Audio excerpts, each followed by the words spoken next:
Ľudia sa nás častokrát pýtajú, prečo pravidelne organizujeme pochod za samostatné Slovensko, keď Slovensko je samostatné. My si však myslíme, že Slovensko samostatné nie je.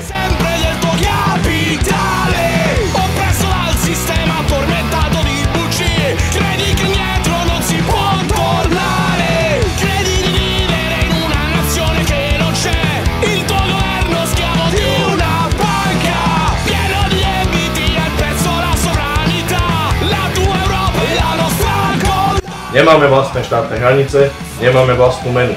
Rozhodujú o nás v Bruseli.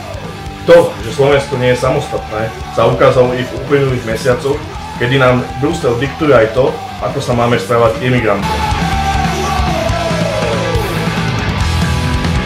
Preto pozývame všetkých ľudí, ktorým nie je ľahostajný osud slovenského národa, ako i národov Európy, na pochod za samostatné Slovensko, aby spolu s nami prišli vyjadriť odpor voči diktatúre Bruselu.